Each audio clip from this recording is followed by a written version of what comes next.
નમસ્કાર, આપ જોઈ રહ્યા છો જીએસટીવી અને સમાચારો સાથે હું મનોજ. નજર કરીએ ફાસ્ટ ટ્રેક ન્યૂઝ પર. મોરવા હડફદ તાલુકાના વાડુદર ગામે એચપી ગેસ એજન્સીમાંથી લાભાર્થી પાસેથી ₹500 વસૂલવામાં આવ્યા હોવાનું કૌભાંડ ઝડપાયું છે. ઉજ્જવલા યોજના હેઠળ લાભાર્થીને ગેસ કનેક્શનની કીટ મફતમાં આપવાની હોય છે. તેમ છતાં એજન્સી દ્વારા લાભાર્થી પાસેથી ₹500 થી 600 વસૂલવામાં આવ્યા.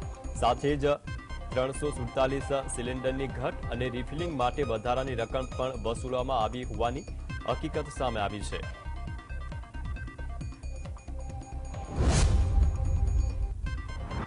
સુરતમાં આર્થિક ગુના નિવારણ શાખાએ દેશવ્યાપી નકલી જન્મ પ્રમાણપત્ર બનાવવાના કૌભાંડનો પર્દાફાશ કર્યો છે. બિહારના જાંજવા ગામેથી શિન્ટુ યાદવ નામનો શખ્સ છે તે આ રેકેટ ચલાવતો હતો. આજે બિહારના Shintu Yadav fast water online fastforwardr.com સહિત અન્ય વેબસાઇટના માધ્યમ દ્વારા અલગ અલગ રાજ્યના બોગસ જન્મ પ્રમાણપત્ર બનાવ્યાનો ખુલાસો થયો છે. તે માટે ખૂબ જ નજીવી રકમ પણ વસૂલવામાં આવતી હતી.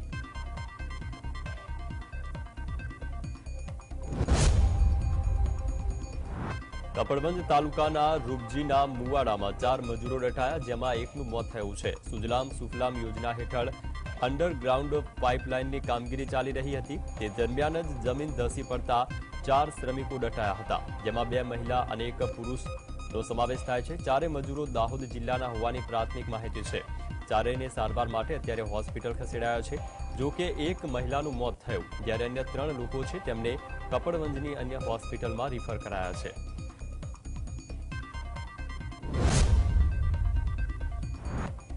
વડોદરા હરણી બોટ દુર્ઘટનામાં ધરપકડનો દોર યથાવત છે અને હવે પોલીસે કોટિયા મેનેજમેન્ટના મુખ્ય સંચાલક બિનીત કોટિયાની ધરપકડ કરી. બોટ દુર્ઘટનામાં ધરપકડનો આંક હવે 7 પહોંચ્યો છે.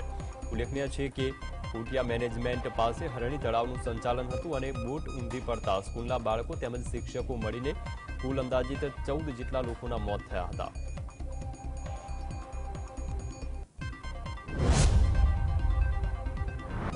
ડભોઈના ચાંદોદ અને નવા માંડવાના નાવિકોએ મામલતદારને આવેદનપત્ર આપી લાયસન્સ રિન્યુ અને સેફટી સાધનો આપવા માટે રજૂઆત કરી. મામલતદારે ડભોઈના ચાંદોદ કંડારી ખાતે નર્મદા નદીમાં બોટ સંચાલકને 5 થી વધુ મુસાફરો ન બેસાડવા સૂચન કર્યું હતું અને સાથે જ મુસાફરોને સેફટીના સાધનો, લાઈફ જેકેટ અને રિંગ સાથે બેસાડવા સૂચના આપી હતી. વર્ષ 2011થી નાવિકોએ લાયસન્સ રિન્યુ કરવામાં આવ્યું નથી. યાત્રાધામ ચાંદોદ અને કંડારીમાં 150 ઉપરાંત નાવિકોની નૌકા વિહાર પર રોજીરોટી નિર્ભર છે.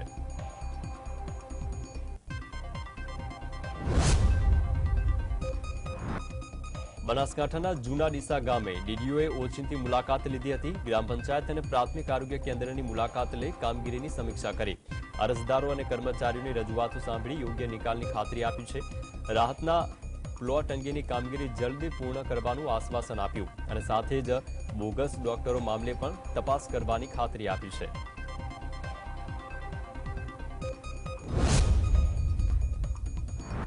અમદાવાદ શહેરમાં વિપક્ષે કરેલા વિરોધ અંગે મહાનગરપાલિકા દ્વારા કરાયેલ એફઆઈઆર મામલે હવે વિપક્ષના સભ્યો છે તે પોલીસ સ્ટેશન જવાબ લખાવવા જશે. ભારતીય જનતા પાર્ટીએ બજેટમાં મૂકેલા કામોના વાયદાઓ પૂરા નહીં કરતા કોંગ્રેસ પક્ષ દ્વારા વિરોધ નોંધાવવામાં આવ્યો હતો અને ભાજપ દ્વારા કારંજ પોલીસ સ્ટેશનમાં તે અંગે એફઆઈઆર દાખલ કરાઈ હતી. ત્યારે હવે વિપક્ષ પૂરા લડી લેવાના મૂડમાં છે.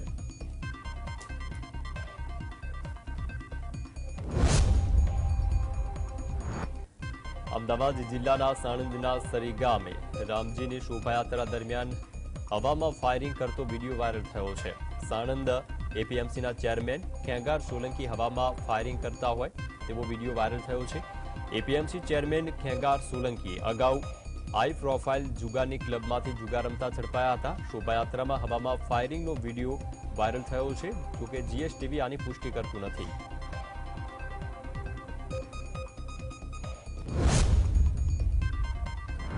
અમદાવાદના થલતેજમાં ભાજપના મધ્યસ્થ કાર્યાલયના ઉદ્ઘાટન પ્રસંગે સીએમ ભૂપેન્દ્ર પટેલ અને પ્રદેશ ભાજપ પ્રમુખ સી.આર. પાટીલ ઉપસ્થિત રહ્યા. આ કાર્યક્રમ દરમિયાન સીએમ ભૂપેન્દ્ર પટેલે સંબોધન કરતા જણાવ્યું કે ગુજરાતમાં ભાજપે તમામ 26 લોકસભા બેઠકો જીતવાની છે અને 5 લાખથી વધુ વોટથી દરેક લોકસભા જીતવાની છે। તેઓએ કહ્યું કે સરકાર તરીકે જે કામ કરવાનું છે તે કાર્યકર્તા સાથે મળીને કરશું।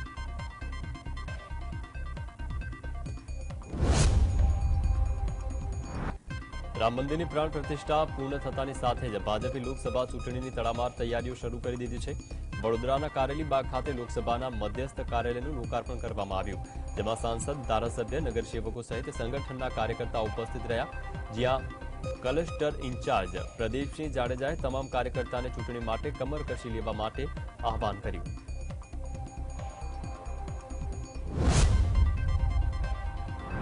સુરેન્દ્રનગરમાં ભાજપ કાર્યાલયના ઉદ્ઘાટન પ્રસંગે મુળુભાઈ બેરા ગેરહાજર રહેતા અનેક તર્ક વિતર્ક સર્જાયા છે। અચાનક સુરેન્દ્રનગર ખાતે આવીને મંત્રી કુંવરજી બાવળિયાએ લોકસભા કાર્યાલય ખુલ્લું મૂક્યું। કુંવરજી બાવળિયા 2024ની લોકસભા ચૂંટણી સુરેન્દ્રનગરની બેઠક પરથી લડશે તેવી ચર્ચાઓ ચાલી રહી છે, ત્યારે સુરેન્દ્રનગર લોકસભા બેઠક પર કોળી સમાજના મતોનું પ્રભુત્વ રહેલું હોવાથી બેઠક પર કુંવરજી બાવળિયા ચૂંટણી લડે તેવા એધાણ છે।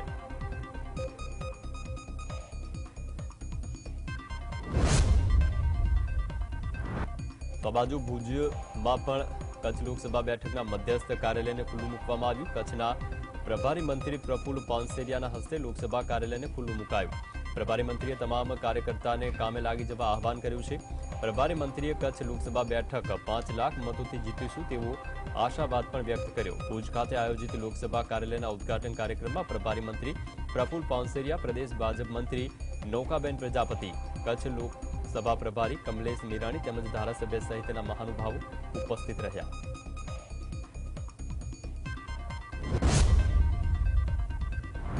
હિંમતનગર ખાતે આવનારી લોકસભાની ચૂંટણી અંતર્ગત મધ્યસ્થ કાર્યાલયનું પ્રદેશ મહામંત્રી રજની પટેલના હસ્તે ઉદ્ઘાટન કરવામાં આવ્યું। આ પ્રસંગે લોકસભા ક્લસ્ટર તથા કિસાન મોરચાના રાષ્ટ્રીય મહામંત્રી બાબુભાઈ જોબલિયા, લોકસભાના પ્રભારી દુષ્યંત પંડ્યા ઉપસ્થિત રહ્યા। સાબરકાંઠા લોકસભાના ઉમેદવાર તરીકે પ્રદેશ મહામંત્રી રજની પટેલે સીજે ચાવડાનું નામ ચર્ચાતું હોવાનું પૂછતા તેઓએ કહ્યું કે તે બાબતે પાર્ટી નિર્ણય કરશે।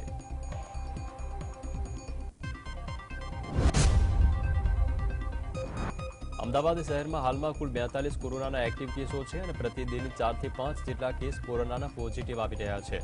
16 જાન્યુઆરીના દિવસે કોરોનાના કારણે 75 વર્ષીય વૃદ્ધાનું મોત થયું।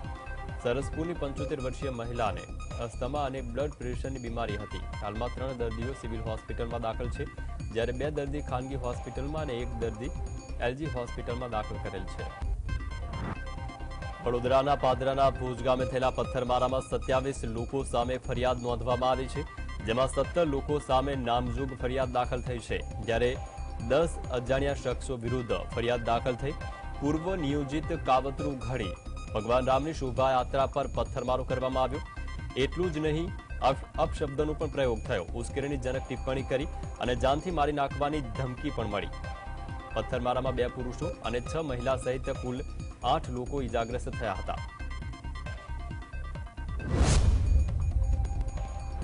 જૂનાગઢના એસઓજી પીઆઈ અરવિંદ ગોહિલ અને એએસઆઈ દીપક જાનીને સસ્પેન્ડ કરવામાં આવ્યા છે। બંને અધિકારીઓએ બેંગ્લોરના વેપારી પાસેથી બેંક ખાતા સીઝ કર્યા બાદ અનફ્રીઝ કરવા રૂપિયાની માંગ કરી હતી, જેને લઈને ટીમે કાર્યવાહી કરી વધુ તપાસ હાથ ધરી છે।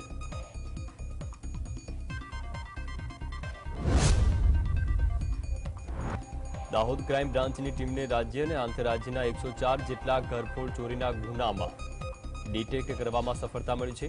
ટીમે ઘરફોડ ચોરી કરતી ગેંગને ઝડપી પાડી છે। ઉલ્લેખનીય છે કે ચોરી કરતી ગેંગના મુખ્ય આરોપી શંકર દહમા ઉપર પોલીસે 10,000 રૂપિયા રોકડનું ઇનામ જાહેર કર્યું હતું, જે અંગે ટીમે બાતમીના આધારે મુખ્ય આરોપી સહિત 5 લોકોને ઝડપી 5,62,000નો મુદ્દામાલ કબજે કરી આગળની તપાસ શરૂ કરી છે।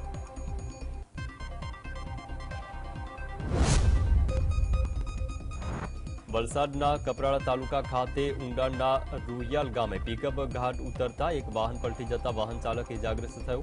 આ ઘાટ ઉતરતી વખતે ચાલકે સ્ટીયરિંગ પરથી કાબુ ગુમાવ્યો હતો અને ત્યારબાદ વાહન ખાઈમાં ઉતરી ગયું હતું અને પલટી મારી ગયું। ઉલ્લેખનીય છે કે ચાલક ઇજાગ્રસ્ત થયો હતો અને જેને સારવાર માટે નજીકની હોસ્પિટલમાં ખસેડાયો હતો।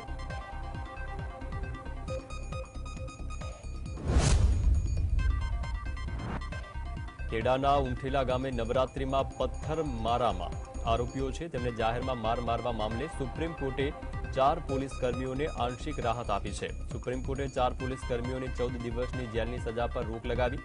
સુપ્રીમ કોર્ટે પોલીસ કર્મચારીઓની અપીલ સુનાવણીમાં માંગ સ્વીકારી હતી. સુપ્રીમ કોર્ટે અપીલ સ્વીકારતા પોલીસના વ્યવહારની પણ નિંદા કરી હતી.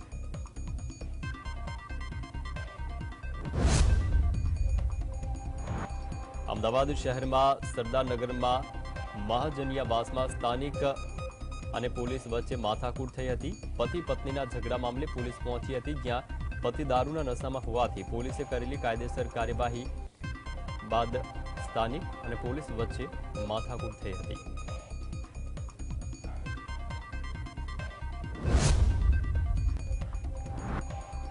ધાંગધ્રા તાલુકાના ચુલી ગામમાં જૂથ અથડામણ થઈ હતી. બે પક્ષના 20થી વધુ લોકોને ઈજા પહોંચી છે, જેમને ધાંગધ્રા સરકારી હોસ્પિટલમાં ખસેડવામાં આવ્યા.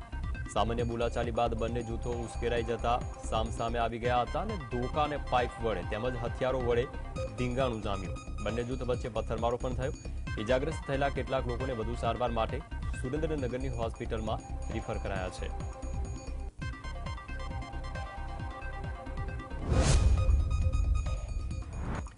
અમદાવાદના ત્રાગડ રોડ પર ગેસની પાઇપલાઇનમાં લીકેજ થતા આગ ફાટી નીકળી હતી. સ્થાનિકોએ જાણ કર્યા બાદ ફાયર બ્રિગેડની ગાડી ઘટના સ્થળે પહોંચી આગ પર કાબુ મેળવ્યો. ગેસ કંપનીને જાણ કરી ગેસ લીકેજ બંધ કરવામાં આવ્યું હતું. જોકે આ ઘટનામાં કોઈ જાનહાનિ થઈ નથી અને મોટી દુર્ઘટના ટળી છે.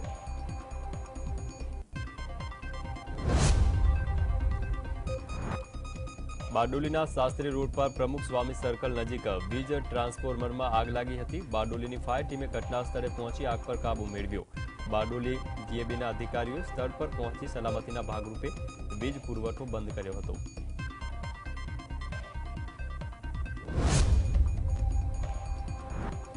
માળિયાહાટીના તાલુકાના ગુંડીરી ગામે માર્ગીધામમાં મગ્ન હનુમાનજીની મૂર્તિની સ્થાપના કરી પ્રથમ વખત મહાઆરતી કરવામાં આવી.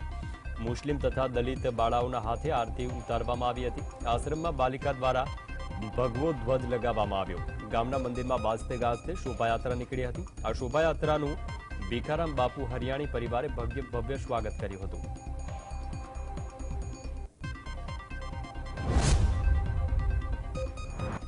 ભારત જોડો યાત્રા દરમિયાન આસામ મેઘાલય બોર્ડર પર પોતાની ટ્રાવેલ બસ પરથી વિદ્યાર્થીઓ અને અન્ય લોકોને સંબોધતા કોંગ્રેસ નેતા રાહુલ ગાંધીએ દાવો કર્યો કે આસામના મુખ્યમંત્રી હિમંતા બિસ્વા શર્માના નિર્દેશ પર તેમને મેઘાલયની ખાનગી યુનિવર્સિટીમાં વિદ્યાર્થીઓ સાથે વાતચીત કરતા અટકાવવામાં આવ્યા.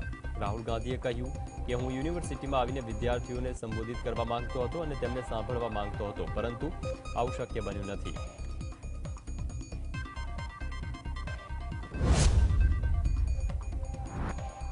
કોંગ્રેસના નેતા રાહુલ ગાંધીની આગેવાનીમાં ભારત જોડો ન્યાયયાત્રા આસામના ગુવાહાટી પહોંચી હતી. ત્યાં શહેરમાં યાત્રા કાઢવા બાબતે પરવાનગી ન મળતા કોંગ્રેસના કાર્યકર્તા અને પોલીસ વચ્ચે ભારે ઘર્ષણ થયું. કોંગ્રેસના કાર્યકર્તાએ પોલીસ દ્વારા લગાવવામાં આવેલ બેરિકેડ્સને તોડી નાખ્યા હતા.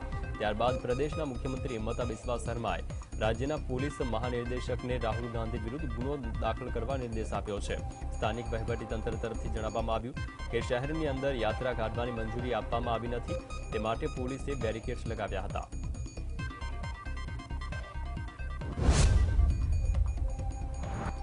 ભારત જોડો ન્યાય યાત્રા દરમિયાન કોંગ્રેસના નેતા રાહુલ ગાંધીએ જણાવ્યું કે આસામના મુખ્યમંત્રી જે કરી રહ્યા છે તેનાથી અમારી યાત્રાને ઘણો ફાયદો થશે. આસામમાં યાત્રા મુખ્ય મુદ્દો બની ગઈ છે. મંદિર, કોલેજ અને પદયાત્રા રોકવામાં આવી. આ તેમની ડરાવવાની સ્ટાઇલ છે, પરંતુ અમે તેનાથી ડરતા નથી. અમારી યાત્રાનો સંદેશો લોકો સુધી પહોંચી રહ્યો છે. બજરંગ દળ, જેપી નડ્ડાની યાત્રાને મંજૂરી આપવામાં આવે છે, જ્યારે અમારી યાત્રાને કારણે ટ્રાફિક સમસ્યા થઈ રહી છે, લોકો સુધી વાત જઈ રહી છે. રાજ્યમાં બેરોજગારી, ભ્રષ્ટાચાર, મોંઘવારી જેવી ગંભીર સમસ્યાઓ છે. પ્રદેશમાં યુવાઓને નોકરી મળતી નથી.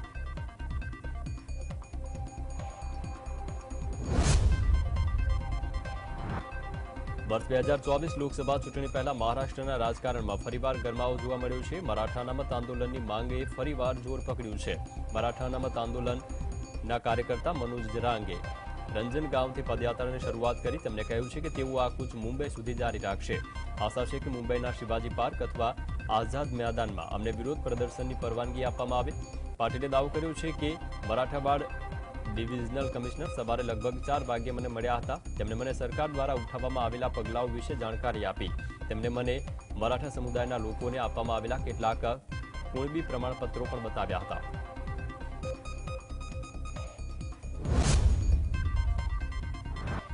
રાહુલ ગાંધીની ભારત જોડો ન્યાય યાત્રા 29 જાન્યુઆરી બિહારમાં પ્રવેશવાની છે. ત્યારે નીતિશ કુમારે રાહુલની યાત્રામાં સામેલ થવાની આ પાડી હોવાને કારણે કોંગ્રેસે દાવો કર્યો છે, પણ જેડીયુએ આ દાવાને ખોટો ગણાવ્યો છે.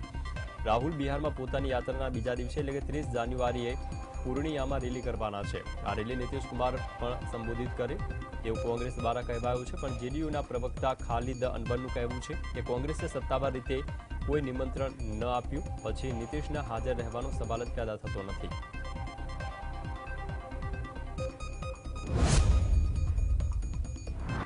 મમતા બેનર્જીએ કોંગ્રેસ તરફનું પોતાનું વલણ વધારે આક્રમક બનાવીને પશ્ચિમ બંગાળથી કોંગ્રેસ અને ડાબેરીઓ દૂર રહે તેવી સ્પષ્ટ ચીમકી આપી છે. મમતાએ કહ્યું છે કે કોંગ્રેસ પોતાની તાકાત પર 300 બેઠક પર ચૂંટણી લડે તો તેમને અમે મદદ કરીશું. બીજા કોઈ રાજ્યમાં અમે કોંગ્રેસના સામે અમારા ઉમેદવાર ઊભા નહીં રાખીએ, પણ કોંગ્રેસ બંગાળથી દૂર રહે.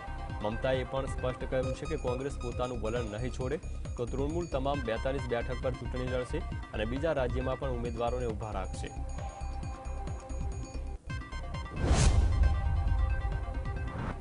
કેરળમાં સત્તાધારી ડાબેરી મોરચાએ લોકસભાની ચૂંટણીમાં કેન્દ્ર સરકાર દ્વારા અન્યાયના મુદ્દાને ચગાવવાનું નક્કી કર્યું છે. આ માટે કેરળના મુખ્યમંત્રી પિનરાઈ વિજયન પોતાના મંત્રીઓ સાથે 8 ફેબ્રુઆરી દિલ્હીમાં જંતર મંતર ખાતે ધરણા કરવાના છે. વિજયને તમિલનાડુના મુખ્યમંત્રી એમ કે સ્ટાલિને પણ વિરોધમાં જોડાવાનું નિમંત્રણ આપ્યું છે. સ્ટાલિને દેશમાં તમામ ભાજપ વિરોધી પક્ષોના મુખ્યમંત્રીને સાથે રાખીને ધરણા કરવાની અપીલ કરી, પણ બીજા મુખ્યમંત્રીઓ જોડાય તેવી શક્યતા નથી. વિજયને કોંગ્રેસના નેતાઓને પણ દિલ્હીના ધરણામાં જોડાવા માટે નિમંત્રણ આપ્યું, પણ કોંગ્રેસના નેતાએ ઇનકાર કર્યો છે.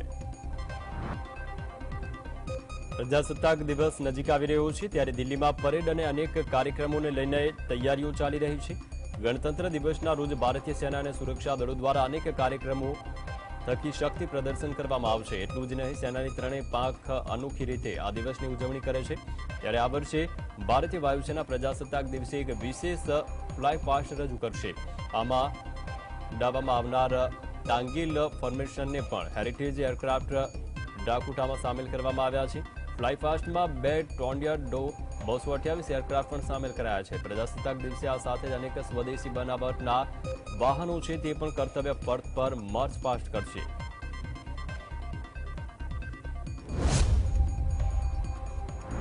પ્રજાસત્તાક દિવસ નિમિત્તે કાઢવામાં આવેલી પરેડમાં પહેલી વખત દિલ્હી પોલીસની મહિલા કર્મચારીઓ પણ સામેલ થશે. આઈપીએસ અધિકારી શ્વેતા સુગથને જણાવ્યું છે કે આ પરેડમાં કોન્સ્ટેબલથી લઈને હેડ કોન્સ્ટેબલ સુધીના રેન્કના મહિલા પોલીસ કર્મચારીઓ પણ સામેલ થશે. અમે તમામ લોકો આ કાર્યક્રમને લઈને ઘણા ઉત્સાહિત છીએ. દિલ્હી પોલીસના 140 મહિલા પોલીસ કર્મચારી ગણતંત્ર દિવસની પરેડમાં ભાગ લેશે. છેલ્લા 6 મહિનાથી અમે આના માટે તૈયારી શરૂ કરી છે. દિલ્હી પોલીસમાં કોઈ મહિલા બેન્ડ ન હોવાને કારણે આના માટે ઘણી તૈયારી કરવી પડે છે.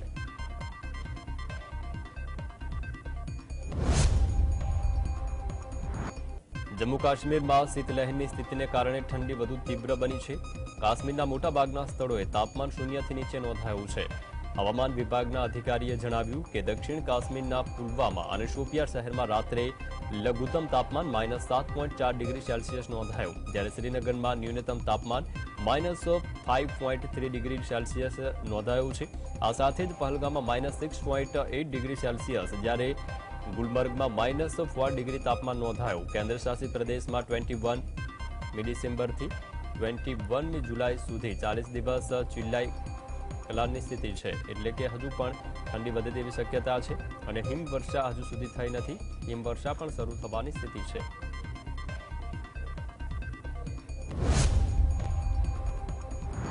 ઉત્તર ભારતમાં શીતલહેરની સ્થિતિ યથાવત છે અને વર્તમાન સમયમાં દિલ્હી અને એનસીઆરમાં વહેલી સવારે ગાઢ ધુમ્મસ છવાયેલું જોવા મળે છે. જોકે હવામાન વિભાગના દાવા પ્રમાણે ચાલુ સપ્તાહ દરમિયાન તેની સ્થિતિમાં કોઈ ખાસ સુધારો થવાની શક્યતા નથી.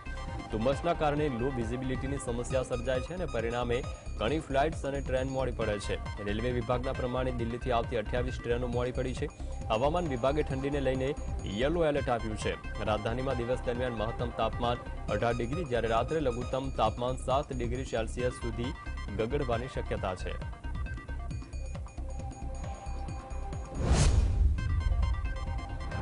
દિલ્હીમાં ગાઢ ધુમ્મસ વચ્ચે પ્રદૂષણનું સ્તર વધ્યું છે અને અત્યારે ડબલ એટેક જેવી સ્થિતિ છે. ફરીવાર રાજધાનીમાં પ્રદૂષણના સ્તરમાં વધારો થયો અને કેટલાક વિસ્તારોમાં એક્યુઆઈ 400 ને પાર પહોંચી ગયો છે. 23મી જાન્યુઆરીના રોજ સવારના 8 વાગ્યા સુધીમાં સ્થિતિ પ્રમાણે દિલ્હીનું સરેરાશ એક્યુઆઈ 377 હતું. આ સાથે જ વિઝીરપુરમાં એર ક્વોલિટી ઇન્ડેક્સ 424, જહાંગીરપુરમાં 415, મુંડકામાં 414 રહ્યું હતું. હવામાનની ગુણવત્તા જ્યારે 400 થી 500 વચ્ચે નોંધાય છે ત્યારે તેને ખૂબ જ ગંભીર શ્રેણીમાં માનવામાં આવે છે.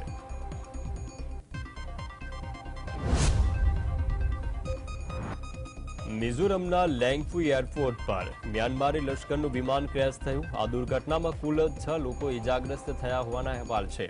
ઘાયલોને લેંગફુઈ હોસ્પિટલમાં દાખલ કરવામાં આવ્યા છે. મ્યાનમારનું આ સૈન્ય વિમાન મિઝોરમના લેંગફુઈ એરપોર્ટ પર રનવે પર ક્ષતિગ્રસ્ત થયું. ભારતે મ્યાનમારના 184 સૈનિકોને પરત મોકલ્યા છે, જેઓ ગયા અઠવાડિયે વિદ્રોહી જૂથ સાથેની અથડામણના કારણે મિઝોરમ ભાગી આવ્યા હતા. આ વાતની પુષ્ટિ કરતા આસામ રાઇફલ્સના એક અધિકારીએ જણાવ્યું કે ગત સપ્તાહ દરમિયાન મ્યાનમારના કુલ 276 સૈનિકો પૂર્વોત્તર રાજ્યમાં પ્રવેશ્યા હતા. મિઝોરમના એક અધિકારીએ જણાવ્યું કે વિમાન નાનું છે, તેમાં પાયલટ સહિત 14 લોકો સવાર હતા.